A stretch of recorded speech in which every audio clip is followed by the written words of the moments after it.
Hello, good evening everybody and welcome to this EUROGEN webinar. My name's Michelle Batty and I'm the manager of the EUROGEN webinar programme.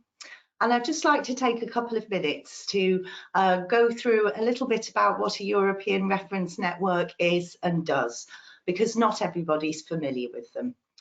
So ERNs, European Reference Networks, EUROGEN is one of 24 reference networks which cover different medical fields. Oh, I apologise, that's not me. They were created by the European Commission in 2017 and they all deal with patients with rare diseases and complex conditions that need highly specialised healthcare. The aim for us as a network is to try to deliver faster specialist advice. And we also deliver this using via a clinical patient management system, which is a virtual platform which allows us to send advice between different European countries to other healthcare professionals who need it, basically. We also collaborate in education and training, such as these webinars, and we also have a clinical exchange programme. We're also working on building a EUROGEN registry, and that's gone live this year. So very soon we'll be collecting all the clinical data in all our healthcare providers of patients with rare urogenital diseases. This is in collaboration with the ARMNet, the Anorectal Malformation Network, who's one of the supporting partners of our network. So without further ado, it gives me great pleasure to introduce Marc Benninga, who is our presenter this evening. He's a pediatric intestinal he's a pediatric gastroenterologist and he's head of the Department of Pediatric Gastroenterology since 2001 at Emma's Children's Hospital in Amsterdam. He's active in research on gastroesophageal reflux, defecation disorders and inflammatory bowel diseases. So Marc, thank you very, very much for giving this presentation with us this evening and for sharing your expertise. I'm going to give the floor to you. Thank you. Good evening, everybody. I hope you can hear me. It works very well, Marc. Thank you. It works? Okay, thanks. It's always nerve-wracking to do these kind of webinars. I'm currently in my outpatient clinic and I today had 60 patient contacts, of whom no children presented with pediatric intestinal pseudo obstruction, which is a disease, as you know, which is very, very rare. In the next 30 minutes or so, I like to discuss with you about this very rare clinical entity based on a review we wrote together with gastroenterologists, surgeons, and dietitians. Okay. And now it doesn't work anymore. So we will discuss chronic intestinal pseudo obstruction, which is, of course, as you know, a failure of the gastrointestinal tract to propel its contents through an unobstructed lumen. And as you know, many things are involved in motility, like the interstitial cells of Cajal, the enteric neurons, and the smooth muscle cells. And as you can appreciate from this slide, and these are older data, but we only have few data on this entity in children. As you can see from an English paper and from Carlo Di Lorenzo from the United States, there is a difference in entities with respect to the chronic intestinal pseudo obstruction, which is called an enteric neuropathy, an enteric myopathy, and today we also have the interstitial cells of Cajal myopathy. And as you can appreciate, in different continents, there are different forms of these entities. And if we look at the current challenges of chronic intestinal pseudo obstruction, then of course there is a lack of clarity with respect to the etiopathogenesis, the diagnostic criteria, the classification of the different disorders. There is a lack of uniformity with respect to the available expertise, the diagnostic protocols, and also very difficult how to manage these very difficult children. Because if you look at the literature, there is a delayed referral and or diagnosis of chronic intestinal pseudo-obstruction. Sometimes it takes 11 years before we make the correct diagnosis. There are repeated unnecessary abdominal surgeries. Sometimes there are 3 to 5 surgical interventions before there is a referral to a specialist in motility disorders. There's a poor feed tolerance of these children, more than 100% on parental nutrition, and there are, of course, many complications with respect to morbidity, hospitalization days, and mortality. And if we look at the data which are in the literature, there is in 90 days a year that children are in the hospital with a high mortality rate, the parental nutrition related complication, and as you can imagine, poor quality of life. And very importantly, and I stressed it very much to you, many of these motility disorders, we have to rule out Münchhausen syndrome, also recognized as fabricated induced illness. Currently, we have a child in the hospital which had a diagnosis of pseudo-obstructions, and 4 to 5 years later, it became known that the mother, who is a doctor, poisoned her child with loperamide, which other doctors recognized as chronic intestinal pseudo-obstruction, leading to a PEG, an ileostomy, and 4 years of parental nutrition. The overall outcome is poor, although I will show you that it's better if you compare the data with approximately 20 years ago, with high mortality rates, and sometimes intestinal transplantation is needed. However, we in the Netherlands have limited experience with intestinal transplantation. In the last 25 years, I've only sent patients for intestinal transplantation in 2 patients. So because of the limited data, a few years ago, on behalf of the European Society of Pediatric Gastroenterology and Nutrition, together with doctors from the United States, we formed a group, experts in motility, listed on this slide. And this particular paper on pseudo-obstruction was published in Journal of Pediatric Gastroenterology and Nutrition. Probably you don't know many of these names, but I can assure you that some of these names, like Carlo De Lorenzo and Christophe Faure from Canada, are well-known people in the area of pediatric motility.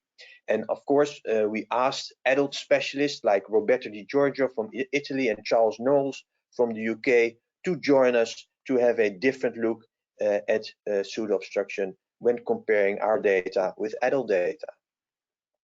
So as I showed you, as I already alluded to, this is the spectrum of chronic intestinal pseudo-obstruction with antenatally problems, with dilatation, rapid progression, intestinal dilatation, and in adults we see a different spectrum of clinical symptoms. So if we look at it and we compare to adult data, then we do know that in children, symptoms of signs of intestinal obstruction will be shown with no mechanical cause identified and dilated gut with fluid levels. Mostly it's congenital versus acquired if we look at the adults, and there's a difference in etiopathogenesis versus adults. So if we compare, there's a rapid progress in children versus adults. There's an overlap with feeding disorders, as I mentioned already. Please look at fabricated induced illness, and sometimes it's more difficult to use the newer diagnostic tools to diagnose pseudo-obstruction, because it's more simple to do these tests in adults compared to children. But first of all, because we do think that there is a difference between chronic intestinal pseudo-obstruction in adults compared to children, we changed the name to pediatric intestinal pseudo-obstruction, which is mentioned in the paper and in this talk as PIPO for the rest of the talk. We defined pediatric intestinal pseudo-obstruction as a disorder characterized by the chronic inability of the gastrointestinal tract to propel its contents, mimicking mechanical obstructions in the absence, which is of major importance, of any lesion occluding the gut. And then we always have these kind of statements in our definitions. There should be a persistence for at least 2 months from birth, or at least 6 months thereafter. So this is the definition we use for pediatric, for PIPO. And to go more in detail into this, it's in a child with signs of symptoms of intestinal obstruction, and after a definitive exclusion of any lesion occluding the gut, the diagnosis of PIPO requires at least 2 out of the following: an inability to maintain adequate nutrition and or growth or on oral feeding, and in these cases, in the majority of children, a specialized enteral nutrition or parental nutrition support is necessary to help these children. We have to see recurrent and or persistently dilated small intestinal loops with air fluid levels, and we of course we need to have objective measures of small intestinal neuromuscular involvement, either by transit studies, I come back to that, manometry, or and finally histopathology. Finally, and I will come back to that later as well, newer genetic and metabolic testing might be helpful to make the definitive diagnosis of PIPO. What about the epidemiology? Again, hardly any studies are available to correctly estimate the prevalence of this very rare disorders. I could find only 2 studies, one of the of North America, including 100 infants, which show that 100 infants born in the United States every year with PIPO in this case, which makes an incidence of approximately 1 per 40,000 live births. There was no difference in this study between male and female. Another study came from Japan, a nationwide survey in children less than 15 years of age, and they showed a prevalence of 3.7 in 1 million children, which makes it 1 child in approximately 250,000 children in Japan. Of these children, also importantly, more than half of the children developed pseudo-obstruction in the neonatal period, and also in Japan there was no difference between males and females. Currently, we do a survey in the Netherlands, a small country, of course, which hopefully gives a light on the prevalence in a small Western country. So how can we recognize PIPO? What are the signs and what are the symptoms that might suggest the diagnosis of PIPO? Well, again, and as you can see from this list of different articles, they are mainly old data, but there are fairly similar. So I think these data are still very correct. So the prenatal signs can be detected in about 20% of the cases, of which almost 70% of the patients present within the first month, and almost 80% by one year of age, which means that we can really recognize these very severe symptoms of a motility problem within the first year of life, and the remainder is detected sporadically throughout the first 2 decades of life.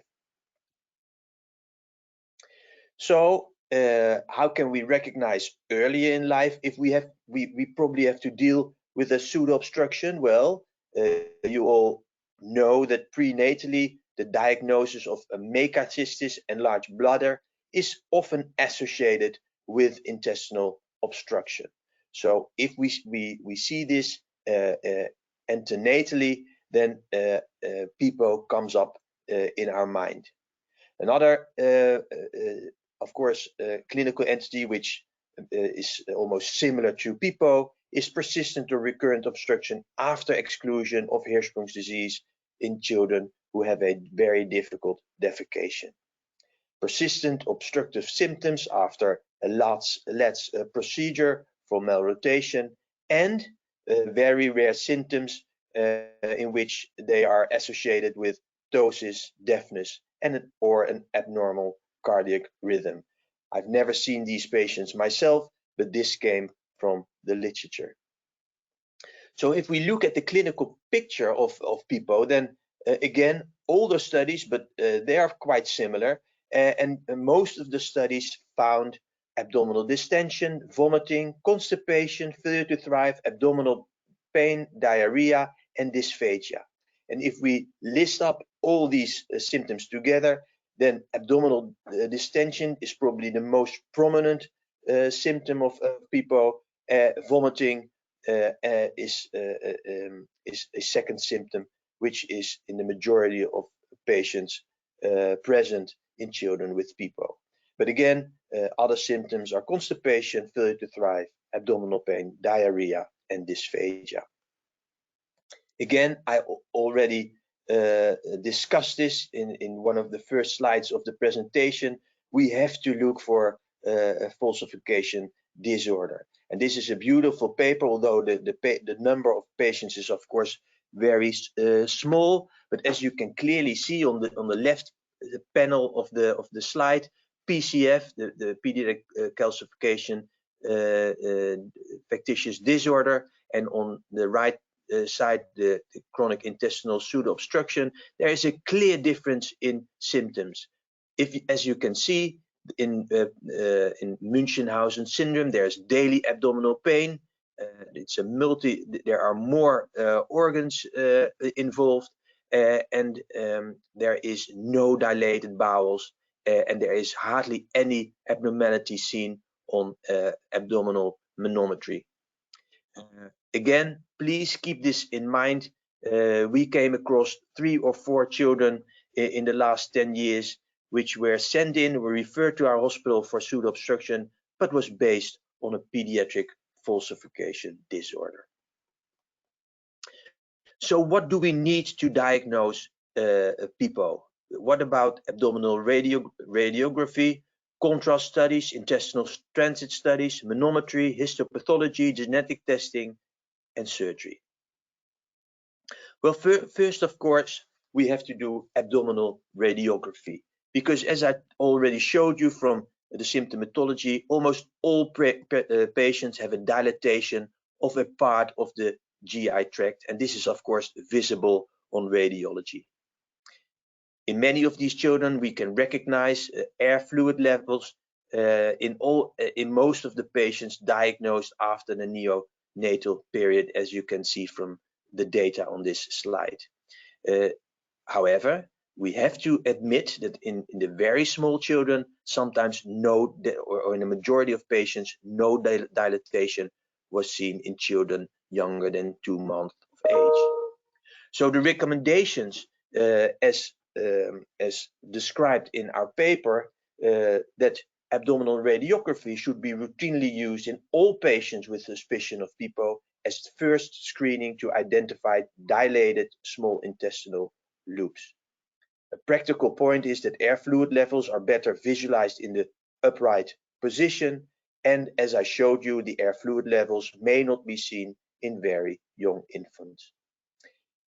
More importantly, as you know, it cannot differentiate between functional from mechanical obstruction, but we have to see the dilated small intestinal loops. What about the contrast studies, such as the small bowel follow-through contrast studies using water soluble?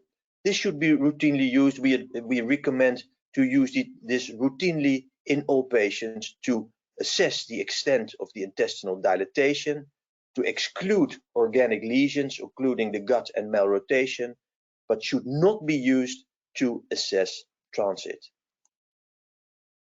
Then there are many other transit studies on the market, and most of them are not routinely recommended in the diagnostic workup of PIPO. And again, we don't use these tests that much often in our own hospital, but of course, this may be different in your own clinic. So radiopath marker studies are not routinely recommended. This is also true for scintigraphy for gastric emptying. Because it's not that very invasive, some of the hospitals involved in this paper used the C13 breast test for the indirect measurement of gastric emptying. Again, we don't use this test in our own hospital. The H2 breast test for small bowel transplant is never used in our hospital and is not recommended in the paper as well.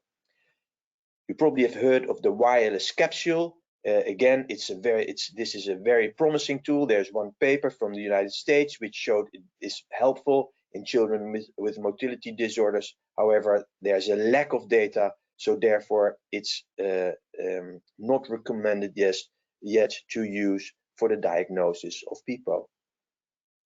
What about manometry? Well, this is a difficult topic because to perform a intratumoral manometry, a very specialized center is necessary. We are a very specialized center, and still it's very difficult to bring in the intratumoral catheter. And in many patients, we were not able to put the catheter as shown on the left slide of the left side of the slide. We were not able to position the catheter correctly in sometimes the very young child. And of course, in the older children, it's more easy. But as I already showed you, that the diagnosis is made in the majority of children in the first 4 years of life. We really do need a specialized center, but keep in mind it's not very easy to position the catheter correctly. And this is the normal motility pattern we see when using intratumoral manometry.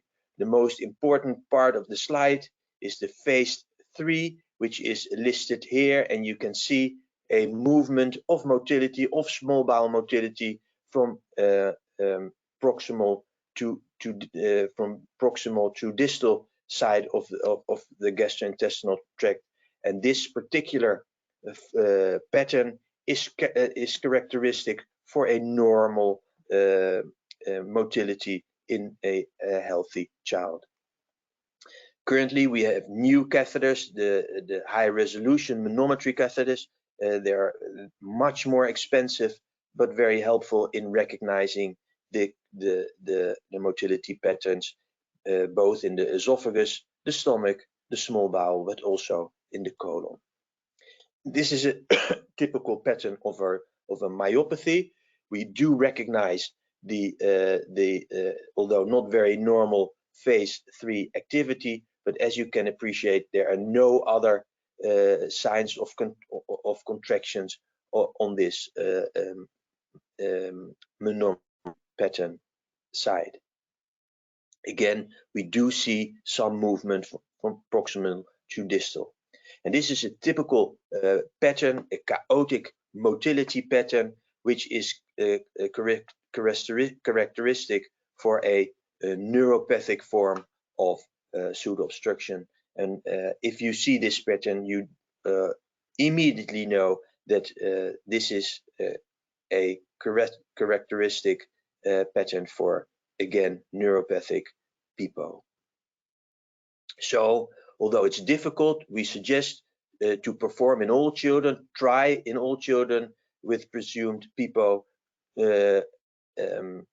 to use intratumoral manometry to confirm the diagnosis, clarify the pathophysiology. If you see the pattern of myopathy, if you see the pattern of a neuropathy, it's clear to optimize clinical management. Esophageal and colonic manometry should of course be considered, but again, very specialistic centers are necessary to perform colonic manometry, to interpret the motility patterns, and but it can be helpful to assess the extent of the disease. Also, very importantly and much easy is to use histopathology in the diagnosis of pseudo-obstruction. There is a very good paper, although it's already old, from 2009, but if you look for the names Charles Knowles, you will find more and more recent papers which exactly and precisely describe the indications to perform histopathology, how to obtain tissue, the histological techniques which are needed to diagnose this very rare disorder, and it also reports on and referral discusses referral recommendations. So these are the techniques used and described in these papers: how to use laparoscopy and take the seromuscular biopsy. We can take biopsies from the stoma formation, usually a circumferential biopsy. And of course, the most easy is if you do a laparotomy, you can do a full thickness biopsy if in case you do if you not do a resection of the part of the bowel. There's no evidence if you have more results if you take a biopsy from a very dilated loop. So if you look at the different forms after taking the biopsies and have performed the histological assessments, and this is clear. Most of the children have a neuropathy, and in only a rare part of the cases we will find no abnormalities on histopathology. However, if these are the data from adults, if we look at our own data again, we now have more than 40 children diagnosed with pseudo-obstruction. I have to admit that in many cases we didn't find any abnormality on biopsies, whereas the manometry was clearly abnormal and the child has had all the clinical symptoms of a pseudo-obstruction. So it's not always the case that if you do the correct biopsies, you take enough biopsies from the stomach, from the small bowel, from the large bowel, that you end up with no result, with no difference of a neuropathy or a myopathy, or even no abnormalities. This is in our hands frequently the case. So the recommendations with respect to histology in children undergoing therapeutical surgical interventions for PIPO, the opportunity should be taken to send full thickness tissue of small intestine, but I also like to have these biopsies from the large intestine for histopathology. In patients not undergoing therapeutical surgical interventions, full thickness biopsy may be performed safely with diagnostic intent alone.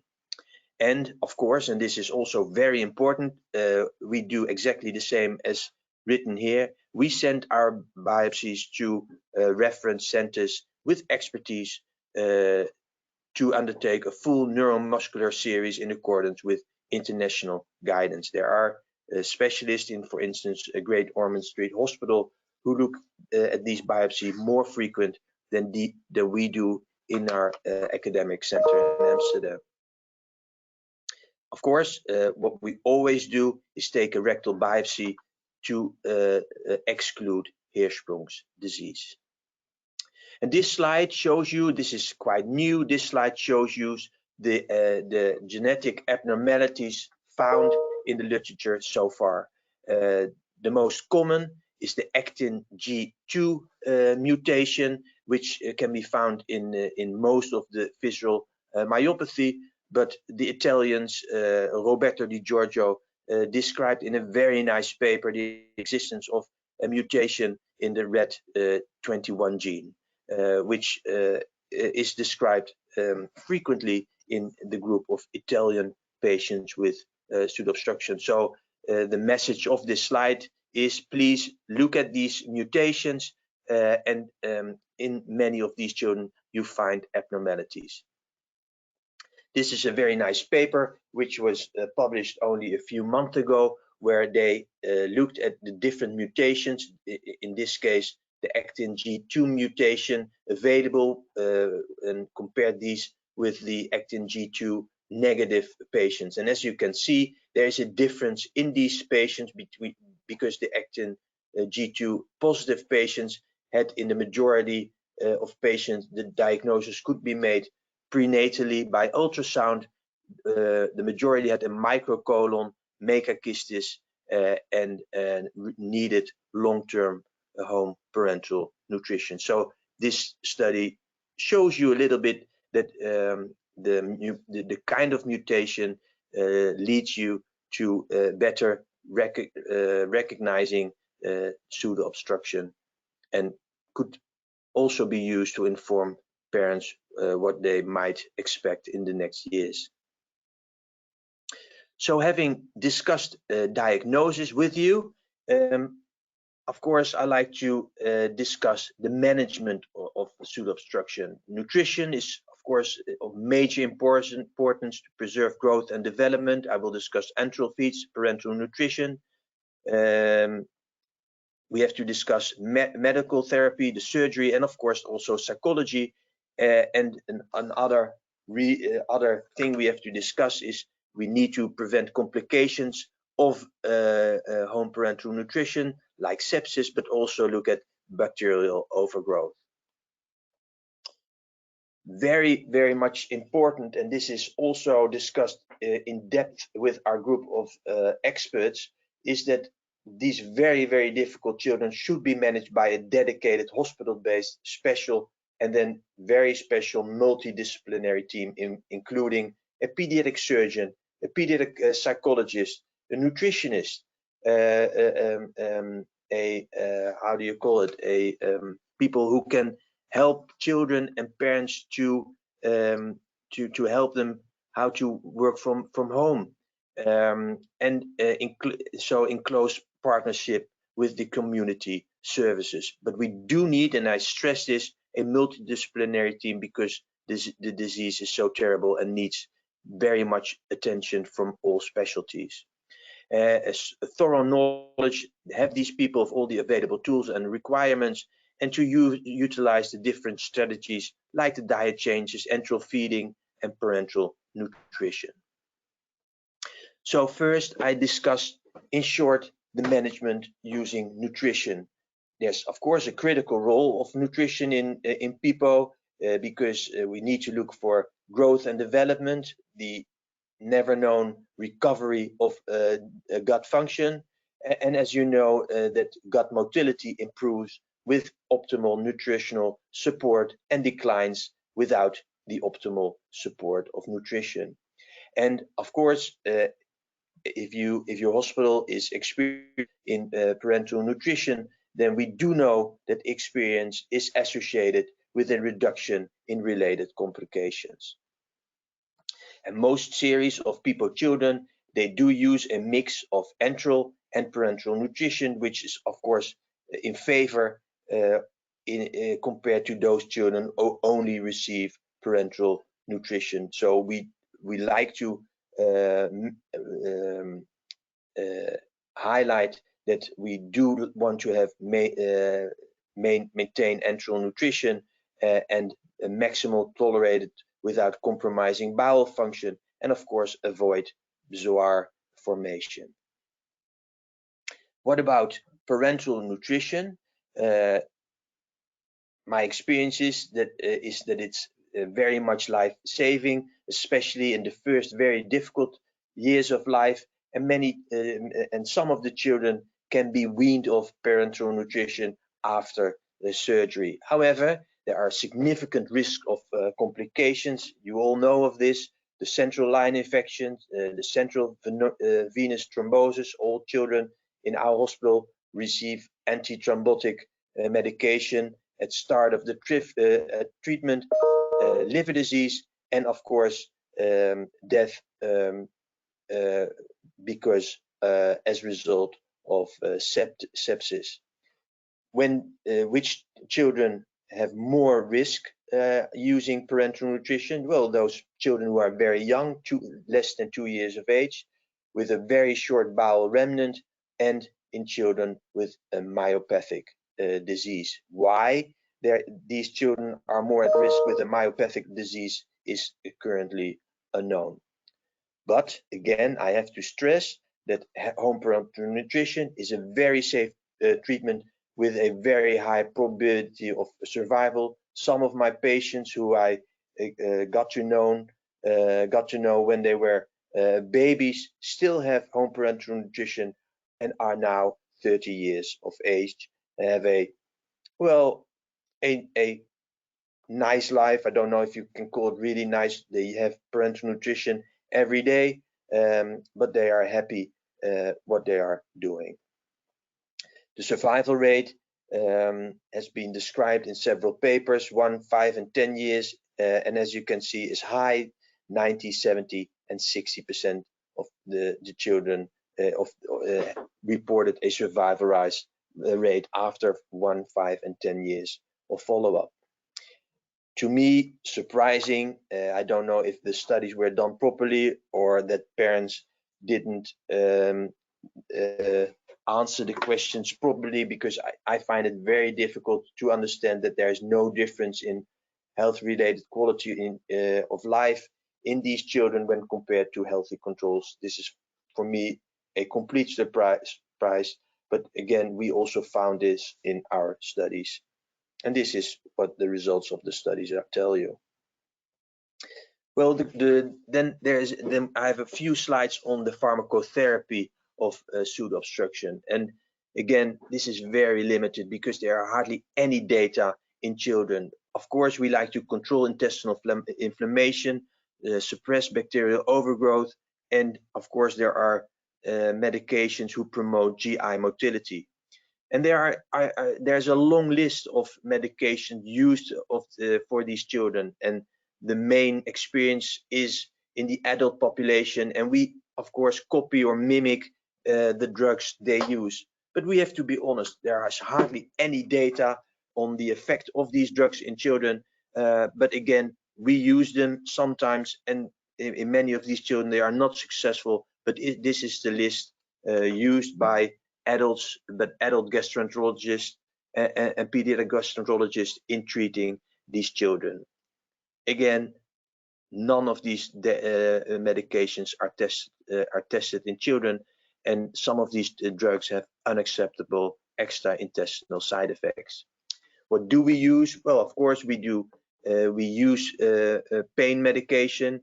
We do this. We treat these children in association with our anesthetists and our pain team. Sometimes we use prokinetics like erythromycin or pyridostigmine. There's a very nice paper written by Carlo Di Lorenzo about the success of pyridostigmine. We also use it sometimes with a little success, and octreotide again is listed as one of the prokinetics which is useful in these children. Again, we have to admit no data in children. Then there are, of course, new prokinetics like Pukalopide, which is a cholokinetic. It sometimes is useful in children with gastric emptying problems, but also in slow transit constipation. And I have used Prokalepride also in some children with pseudo-obstructions, with pseudo-obstruction, but I have to admit with not much success. Then in the old days, we were able to use tegaserot or Scissorpride. They are off market right now, but we discuss frequently authorities if it is justified to look at these drugs not only for pseudo-obstruction, because again the numbers are so low, but also for reflux disease, to look at the side effects of, for instance, Scissorpride, to discuss this again and bring it back to the market. Again, Scissorpride sometimes was useful in children with Prokalepride, but again with a pseudo-obstruction, but it's of course not a wonder middle. This is purely hypothetical. This is a paper from last year. I don't know the drugs. I have no experience with them. Rapamycin and lovastatin. They increase the expression of smooth muscle cells and contractile genes, and they enhance the smooth muscle cell force generation. And there are also anti-fibrotics, and they may make an extracellular matrix more pliable and reduce the stiffness of the small muscle cell microenvironment, and which might lead to a better motility. But again, this is new. I have no idea if this will be the future. It has not been tested in children yet. And finally, there's gene targeting approaches can be considered to silence mutations or correct them where feasible. In the next 20 years or so, we will see if these hypothetical therapeutical approaches are really worthwhile in children with especially visceral myopathies. Then finally, surgery. I have to say that 100% of our children needed surgery after the diagnosis of pediatric intestinal pseudo-obstruction, not only to definitely rule out medical obstruction or characterize the type of pseudo-obstruction, but all these children need decompression and reduced resistance to flow, and of course surgery was needed for feeding.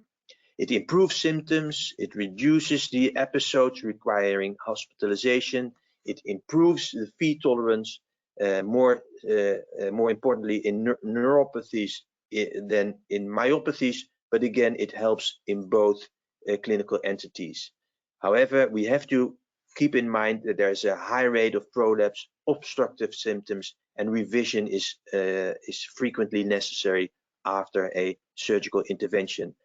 The recommendation, of course, is to do as less surgical interventions as possible in these children, because we do know that after surgery, the motility problems are even more severe directly after the surgical intervention, and sometimes takes weeks to months before recovery is performed in these children. So again, the recommendation in this paper describes that recommends to consider in all patients with PIPO surgery formation of a venting, a feeding gastrostomy or jejunostomy, a formation of a decompressive ileostomy. As I already discussed, minimize the number of surgical interventions. And as you can see, finally, I will discuss intestinal transplantation. Again, personally, I have hardly any experience with intestinal transplantation. Only 2 of my patients were sent to, in this case, France for an intestinal transplantation because of pseudo-obstruction. But of course, this is currently performed in the UK, in France, and in the United States, and I like to show you some data after intestinal transplantation. 10 or 20 years ago, I was really against it because of the high mortality rate of transplantation, but the data today are better compared to 10 to 20 years ago. These are the different types of gut transplantation for patients with PIPO, isolated intestine, the modified multivisceral transplantation, including the stomach, the duodenum, the pancreas, and intestine, and the full multivisceral transplantation, including stomach, duodenum, pancreas, intestine, and liver. And these are some data, and these are the older data, and as you can see, these are from the United States, from Carlo Di Lorenzo, and as you can see, the mortality rate was only after some years more than half of the children died even if they were transplanted. And of course, there was a significant difference between those children non-transplanted.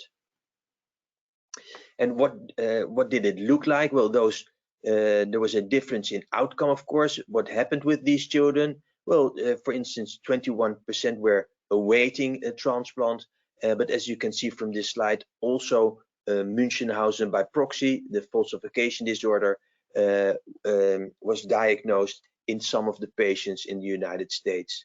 During the waiting transplantation, 30% of the patients in the United States died. This was another study, a little better study with less children than before, also a survival rate of 50%. And this is the latest paper I found, again from the United States. And it shows you the Kaplan-Meier cumulative survival of patients with CIPO, because in this case it's children and adults. I give you some data in the difference between the results between children and adults after gut transplantation and overall graft survival. And as you can see, significant more patients survived after 5 years of transplantation compared to, for instance, the study of Carlo Di Lorenzo in the 90s of the former century. And then again, I have no experience with this, but as you can see, they compared the earlier data with the data in era 3, as they call them, between 2001 and 2011, and they probably are even better now. And as you can see, if these children and adults with CIPO were pre-treated with an anti-lymphoid preparation, then the outcome was even better compared to those who didn't receive this anti-lymphoid preparation. If I summarize their results for transplantation for CIPO, then they included 55 patients, of whom 23 were children. The patient survival was 90% at 1 year and 70% at 5 years, with respective graft survival of 87 and 56%. Retransplantation, also very important, was successful in their hands in almost 90% of the children. Their experience was that adults experienced better patient and graft survival with lower incidence of the post-transplant lymphoproliferative disorder, graft versus host disease. Again, anti-lymphocytic pre-treatment improved overall patient and graft survival. Initially, restored nutritional autonomy was sustained in 23, which is really high, 70% of 33 long-term survivors with, of course, improved quality of life. The remaining 10 recipients required reinstitution of home parental nutrition due to allograft enterectomy or gut dysfunction. So if you look at these data, they are hopeful, and I expect them to even be better in the next few years. So what were the recommendations as mentioned in our paper? When do we recommend intestinal transplantation? When, of course, life-threatening parental nutrition associated complications like intestinal failure associated liver disease, in case central venous catheter related thrombosis is present, or recurrent episodes of central line sepsis. More difficult is, but also important, poor quality of life with a high risk of morbidity and mortality. And we can think of impaired family dynamics with inability to further cope and function. Again, importantly, early dialogue with a transplant center combined with a multidisciplinary approach, I already discussed this, is of key importance to recommend intestinal transplantation. So at the end of this talk, I showed you that there are many unanswered questions, mainly based on the rare prevalence of this entity, but also because it's sometimes really difficult to get good species or do the right test to diagnose pseudo-obstruction, because it's a rare and heterogeneous group of disorders with a severe clinical outcome. I showed you that because of the difference between adults and children, we changed the name to pediatric intestinal pseudo-obstruction, whereas in adults, still the term chronic intestinal pseudo-obstruction is used.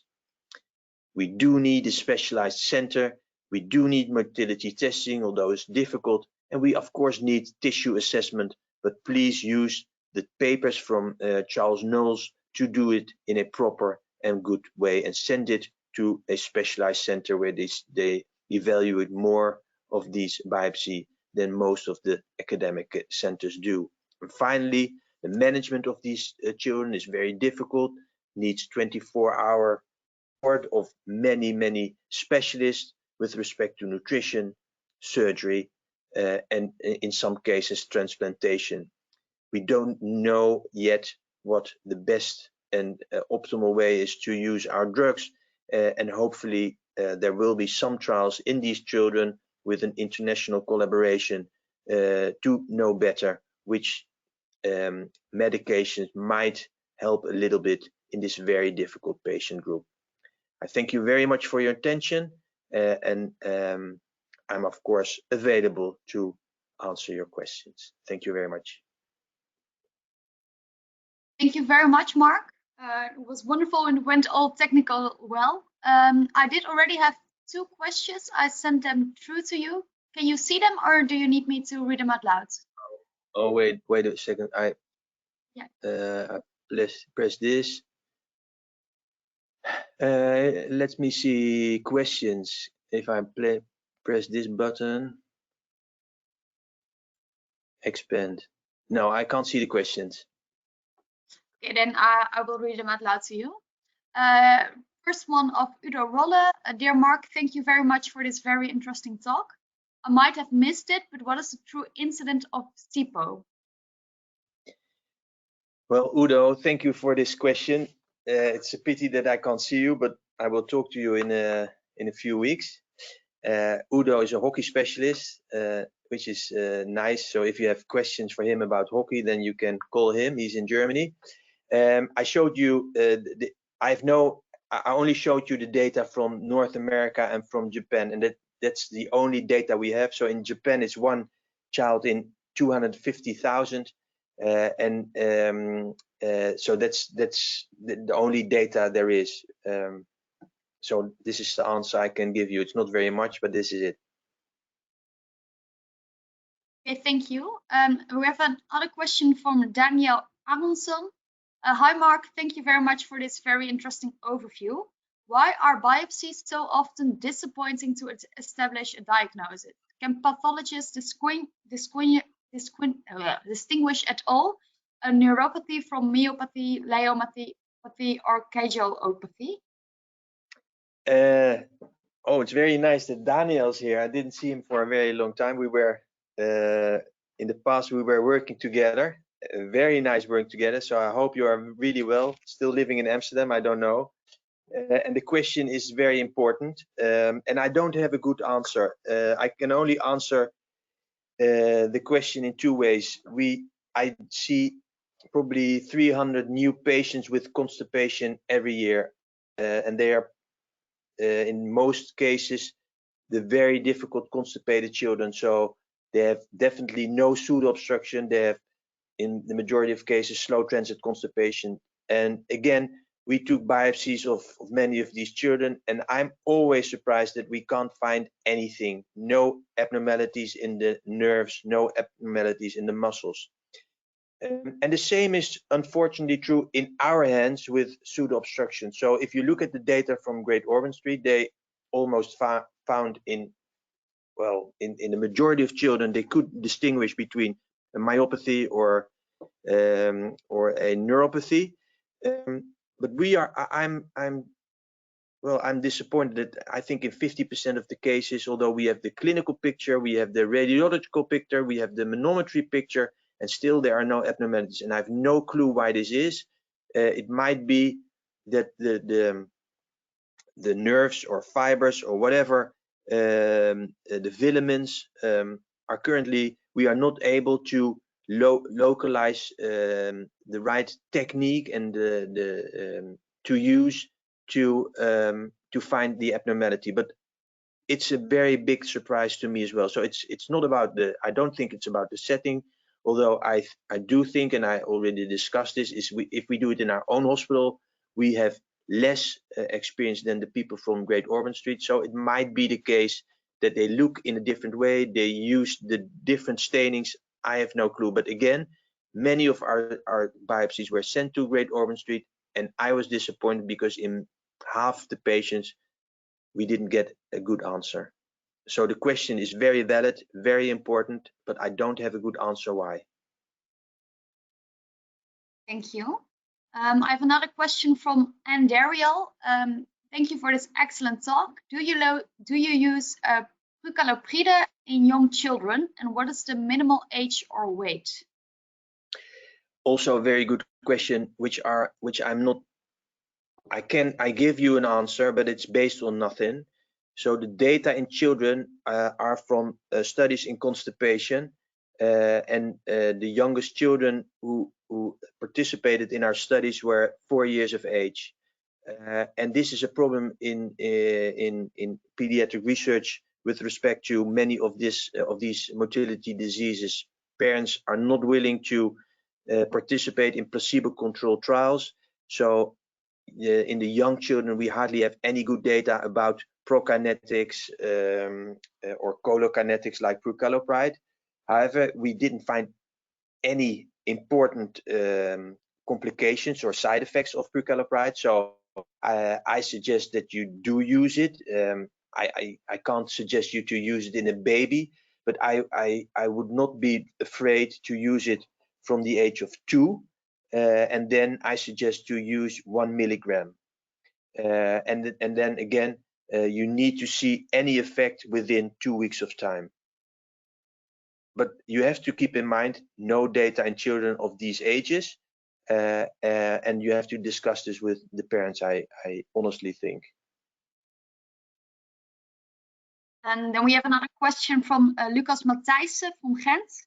Thank you, Marc, for this great overview and for stressing the importance of a dedicated pediatric surgical and multidisciplinary team.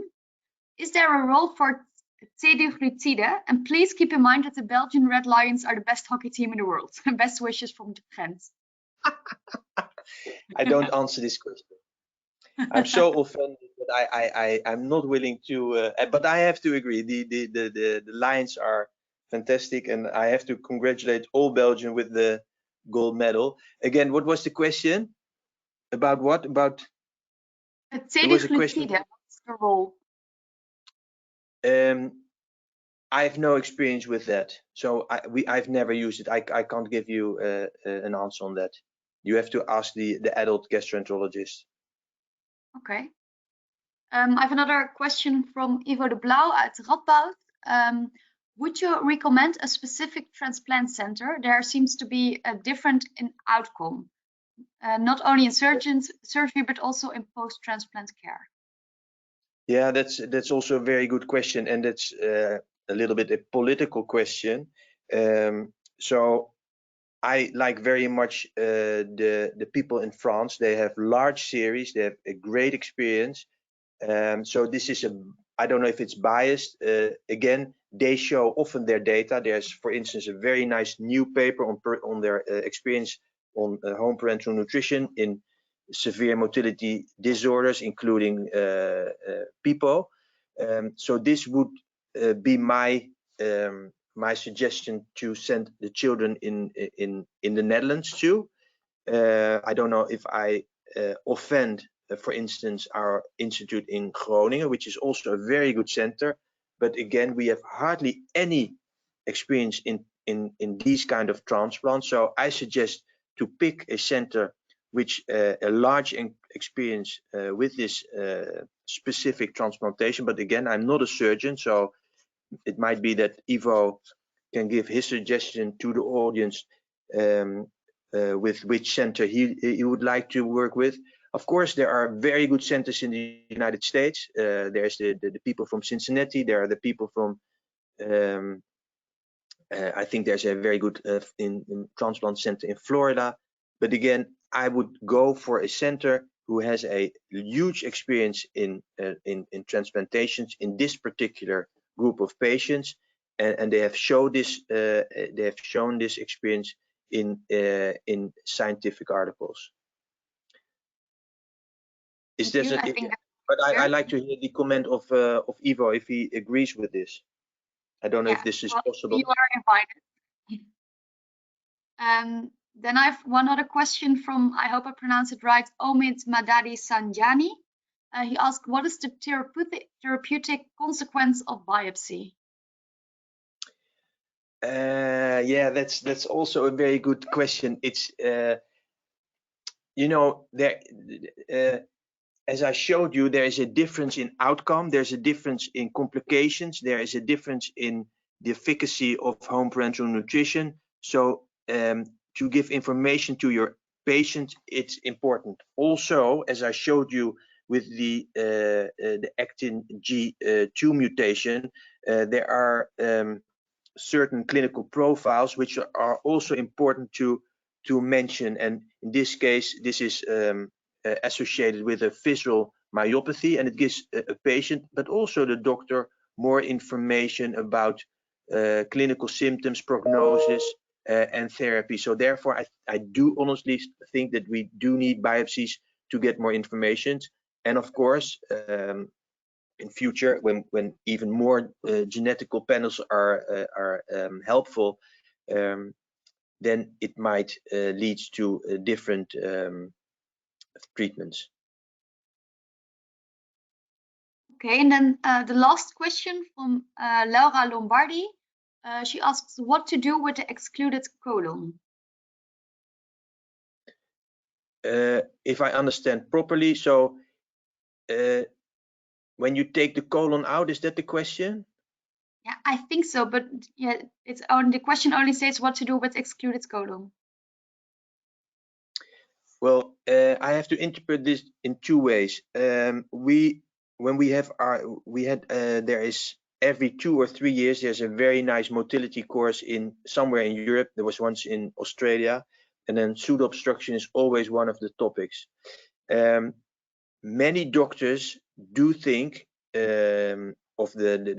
many doctors of the Pediatric Gastroenterology Society do think that the colon is not needed in these children. So they either in our experience, if children have home parental nutrition and they still have very severe abdominal pain, then we tend to take out the colon. So even if they have an ileostomy, then the colon in some of our patients, the colon remained and the child had still severe abdominal pain, then some of these patients were really helped after taking out the colon. This is one answer. The other answer is, if you take out the colon, if this was the question, then please send it to a specialized center to look for the biopsies and to look for the histology. But again, if you ask, for instance, the people in the United States, they are very in favor of taking out the colon because it gives more problems than it's helpful to these patients. Thank you, Marc. If there are any more questions, you can always email us and then we will forward your questions to Marc. For now, I would like to thank you all for joining, and of course, thank you, Marc, for the very interesting talk. The webinar has been recorded and will be available on both our GoToWebinar platform and the YouTube channel. And I shall send you all the links tomorrow. All the links for the previous sessions are on our website, as are the details on forthcoming webinars. Finally, all of you who have attended today will receive a survey immediately after this session finishes. And we would be grateful if you could spend a few minutes filling it in to help us continuously improve further sessions. For now, I wish you all a very nice evening and thank you very much.